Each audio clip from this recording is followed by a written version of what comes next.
Welcome to Farmer Ambassadors Online, a podcast series from Dairy Australia, featuring marketing experts, dairy farmers, industry advisors and thought leaders. Each episode is tailored to assist farmers when sharing their authentic story to build trusted relationships within the community.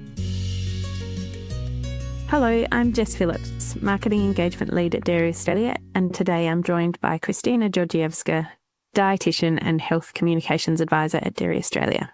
Welcome, Kristina. Thanks so much, Jess.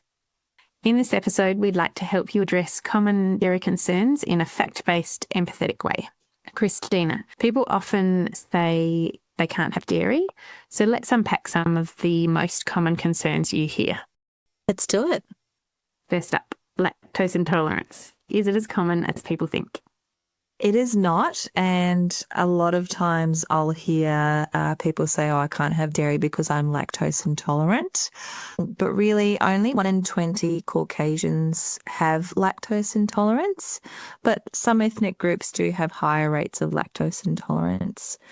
So there is a common misconception out there that everyone is lactose intolerant to a certain degree. Technically, not true. It is true that the amount of lactase we have, and that's the enzyme or the stuff that breaks down lactose, that reduces as we age, but that doesn't necessarily mean that as we age, we're all going to be lactose intolerant. So someone can have a lower amount of lactase in their body, but that doesn't necessarily result in unpleasant symptoms like bloating, gas, and diarrhea. So that's a common misconception that everyone is lactose intolerant. More people think that they have lactose intolerance than actual rates, but it's a really common barrier to dairy consumption. So there's a lot of perceived lactose intolerance out there. But we know that certain things like stress, medication, poor diet, and not enough physical activity can all contribute to symptoms that mimic lactose intolerance. And I'll give a classic example here. Just a fair warning to anyone who doesn't like talking about poo. This little segment's going to talk about poo a fair bit.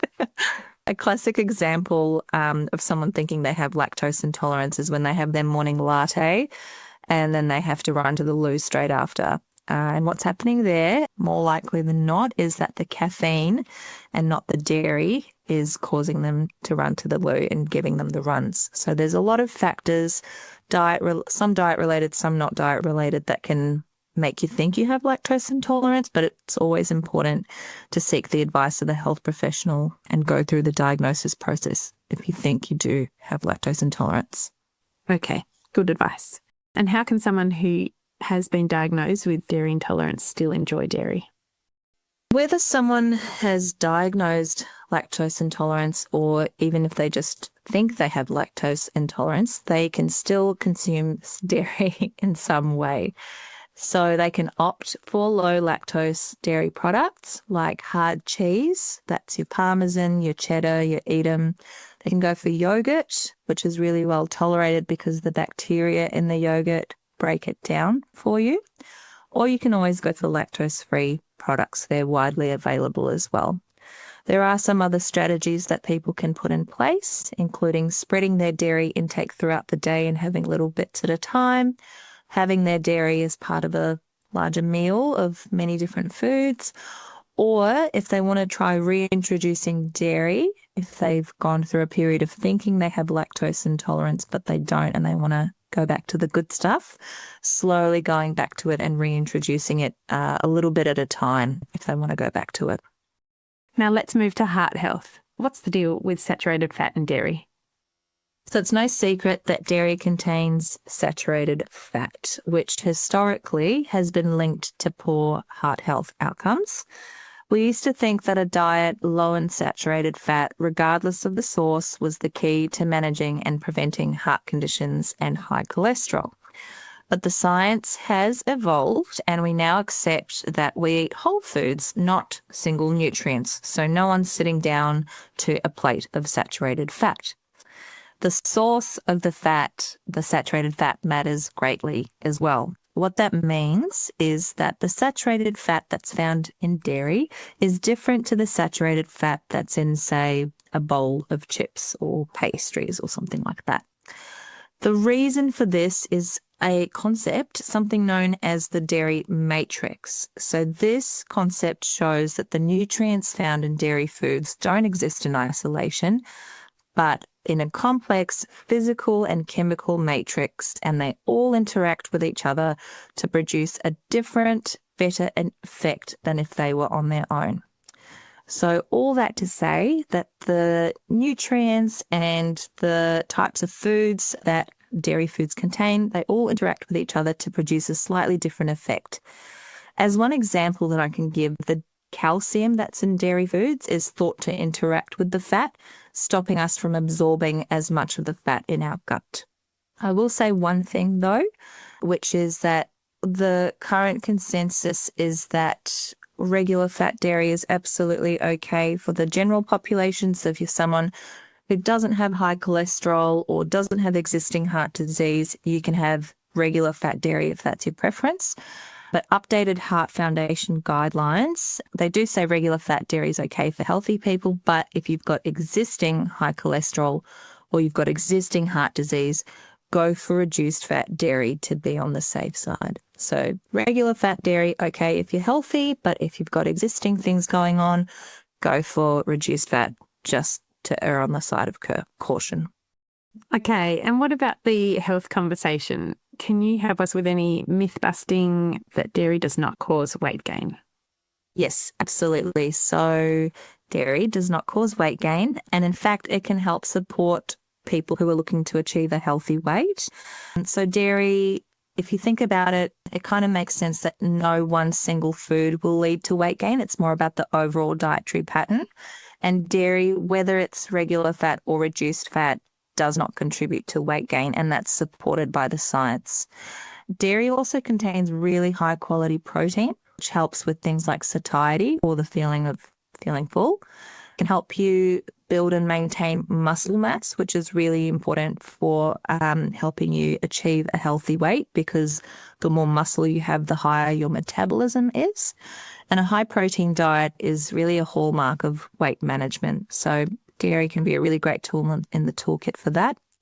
Studies show including 3 serves of dairy in a kilojoule or calorie controlled diet can actually help with weight loss. So the science supports it. And also, if you're hitting the gym in an attempt to manage your weight, including dairy protein, whether that's a glass of milk, yogurt, cheese, or a protein shake, can help with muscle repair. So dairy contains 2 types of protein called whey and casein, which help you build muscle and slow down muscle breakdown. So that's great for people who are elite athletes, but also us everyday folk who are looking to manage our weight. Awesome. So much goodness. How is Dairy Australia sharing this information with health professionals? We share this information with health professionals in a number of ways. So that's my main role at Dairy Australia, to make sure that healthcare professionals are up to date on the latest science and making sure that they're not misinforming their patients. We do a lot of campaigns targeted directly at healthcare professionals. So we've done a general campaign showing that dairy is not associated with a number of chronic diseases. We've done a dairy and gut health campaign. And we also have our healthcare professionals hub on our website, which we promote heavily, dairy.com.au/HCP. So if anyone's got a health background who's listening, or they want to know what we're doing in this space, feel free to visit the hub.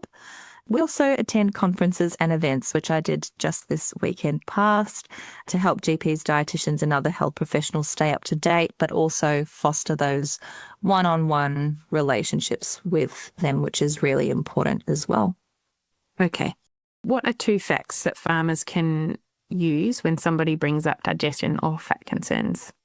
Absolutely. So 2 facts. Number 1, whether you think you have lactose intolerance or you've actually been diagnosed with it, you can still consume dairy. So opt for hard cheese, yogurt, or lactose-free milk to still reap the health benefits and the great taste of dairy.